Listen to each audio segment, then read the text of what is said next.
नमस्कार। हमारी पिछली क्लास में हमने 20 यानी 20 पुल्लिंग और उनके स्त्रीलिंग शब्द याद किए थे। अगर आप भी पुल्लिंग और उनके स्त्रीलिंग शब्द याद करना चाहते हैं तो कमेंट बॉक्स में दिए गए लिंक को प्रेस कीजिए। अब बच्चों, आज की क्लास में हम कुछ मुहावरे और उनके अर्थ यानी उनके मीनिंग्स याद करेंगे और इन मुहावरों को हम वाक्यों में कैसे बदल सकते हैं, यानी इन मुहावरों के हम सेंटेंसेस कैसे बना सकते हैं, हम यह भी सीखेंगे।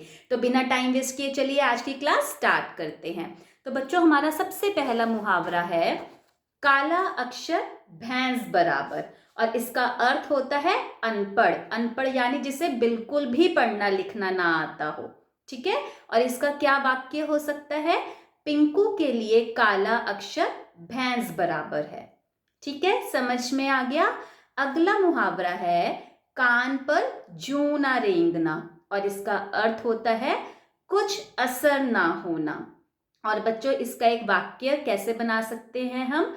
दीपिका की माताजी उसे पढ़ाई करने के लिए समझा समझा कर थक गई हैं, किंतु दीपिका के कान पर जूं नहीं रेंगती। ठीक है, तो सबसे पहला था काला अक्षर भैंस बराबर, जिसका क्या अर्थ है? अनपढ़ यानी जिसे बिल्कुल भी पढ़ना ना आता हो, पढ़ना लिखना ना आता हो। और दूसरा मुहावरा है कान पर जूं ना रेंगना, और इसका क्या अर्थ होता है? कुछ असर ना होना। तो आपको इन दोनों मुहावरों के अर्थ यानी मीनिंग याद हो गए। अब आप जल्दी से अपने आप इन दोनों मुहावरों के एक वाक्य बनाइए।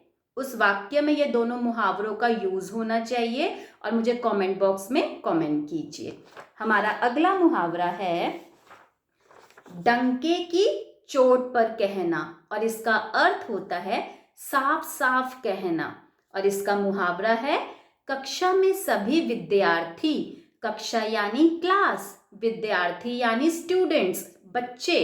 तो कक्षा में सभी विद्यार्थी रीना पर चोरी करने का इल्जाम लगा रहे थे, किंतु रीना ने प्रधानाचार्य यानी प्रिंसिपल को डंके की चोट पर कहा कि उसने चोरी नहीं की।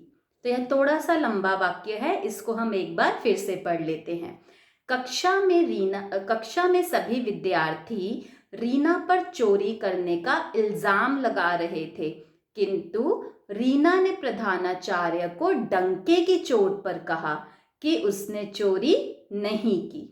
ठीक है, अगला मुहावरा है जमीन पर पैर ना रखना, और इसका क्या अर्थ होता है? बहुत घमंड होना। और इसका एक वाक्य हो सकता है जया 2 साल के बाद विदेश से आई है, आजकल तो वह जमीन पर पैर ही नहीं रखती। ठीक है, तो हमारा डंके की चोट पर कहना, इसका क्या अर्थ होता है यानी इसका क्या मीनिंग होता है? साफ साफ कहना। और जमीन पर पैर ना रखना, इसका अर्थ होता है बहुत घमंड करना। ठीक है बच्चों, अगला मुहावरा है अक्ल पर पत्थर पड़ना, और इसका क्या अर्थ होता है? बुद्धि भ्रष्ट होना। अब देखो बच्चों, इसको कुछ बच्चे बोलते हैं अक्ल। अब अक्ल कुछ नहीं होता, क आधा है, तो आप क्या बोलेंगे? अक्ल। ठीक है, पत्थर, अब कुछ लोग बोलते हैं पत्थर, गलत है बच्चों। त आधा आता है, इसलिए हम क्या बोलते हैं? पत्थर। ठीक है, अक्ल पर पत्थर पड़ना। तो आप जितना लिखेंगे, जितना शब्दों का उच्चारण करेंगे, यानी जितना उन्हें प्रोनाउंस करेंगे, उतना आपकी स्पीच यानी हिंदी पढ़ने की स्पीच और ज्यादा क्लियर होगी। ठीक है, अक्ल पर पत्थर पड़ना, इसका क्या अर्थ हुआ? बुद्धि भ्रष्ट होना। और इसका क्या मुहावरा, इसका क्या वाक्य हो सकता है? ऋतिक बेईमान राजू पर इतना विश्वास क्यों कर रहा है, लगता है उसकी अक्ल में पत्थर पड़ गया है। ठीक है, अगला मुहावरा है खरी खोटी कहना, और इसका अर्थ होता है बुरा भला कहना। और इसका क्या वाक्य हो सकता है? नीतू की सबको खरी खोटी सुनाने की आदत बहुत गंदी है। तो अक्ल पर पत्थर पड़ना, इसका मीनिंग हुआ बुद्धि भ्रष्ट होना। खरी खोटी कहना, इसका अर्थ हुआ बुरा भला कहना। अगला मुहावरा है और यह हमारी क्लास का लास्ट मुहावरा है, अंगूठा दिखाना। अंगूठा दिखाना का क्या अर्थ होता है? साफ मना करना।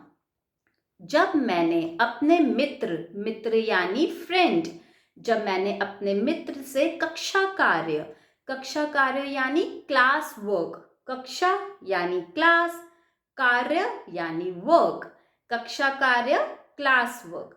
जब मैंने अपने मित्र से कक्षा कार्य करने के लिए उसकी सहायता मांगी, सहायता यानी हेल्प मांगी, तो उसने मुझे अंगूठा दिखा दिया।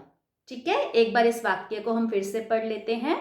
जब मैंने अपने मित्र से कक्षा कार्य करने के लिए उसकी सहायता मांगी तो उसने मुझे अंगूठा दिखा दिया। ठीक है बच्चों, समझ में आ गया? तो हम एक बार फिर से इन 7 मुहावरों को उनके अर्थ के साथ रिवाइज कर लेते हैं। तो बच्चों, सबसे पहला हमारा मुहावरा था काला अक्षर भैंस बराबर, और इसका क्या अर्थ होता है? अनपढ़। और अनपढ़ का मतलब होता है जिसे बिल्कुल भी पढ़ना लिखना ना आता हो। ठीक है, अगला मुहावरा है कान पर जूं ना रेंगना, और इसका अर्थ होता है कुछ असर ना होना। अगला मुहावरा है डंके की चोट पर कहना, और बच्चों इसका अर्थ होता है साफ साफ कहना। अगला मुहावरा है जमीन पर पैर ना रखना। अब कुछ बच्चे बोलते हैं जमीन, तो देखो बच्चों ज के नीचे डॉट आ गया, इसलिए यहां बन गया ज। ठीक है, तो इसको हम बोलते हैं जमीन। ठीक है, जमीन पर पैर ना रखना, और इसका अर्थ होता है बहुत घमंड करना। अगला वाक्य है अक्ल पर पत्थर पड़ना, और इसका अर्थ होता है बुद्धि भ्रष्ट होना।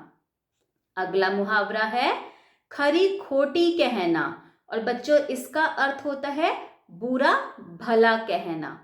और हमारी क्लास का आज का लास्ट मुहावरा है अंगूठा दिखाना, और इसका अर्थ होता है साफ मना करना। तो आप इन 7 मुहावरों को उनके अर्थ सहित एक बार अपनी नोटबुक में लिखिए। इससे आपकी प्रैक्टिस होगी लिखने की, और आपको कुछ कुछ स्पेलिंग्स भी याद हो जाएंगे। और फिर अपनी तरफ से इन 7 मुहावरों के एक एक वाक्य जरूर बनाइए। आप सोचिए कि इस मुहावरे पे क्या वाक्य हो सकता है, और उस वाक्य को यानी उस सेंटेंस को ज़रूर फॉर्म कीजिए। और फिर अपने घर में जो भी आपके बड़े हैं, आपके ग्रैंड पेरेंट्स होंगे या पेरेंट्स होंगे या कोई सिबलिंग होंगे, उनको ये मुहावरे उनके अर्थ सहित और वाक्य ज़रूर दिखाइए। वह आपको, अगर आपने कुछ छोटा मोटा गलत भी किया होगा तो वह आपको करेक्ट करेंगे, और आपको उसी टाइम समझ आएगा कि आपको कहाँ पर इम्प्रूव करना है। ठीक है बच्चों, best wishes for your future.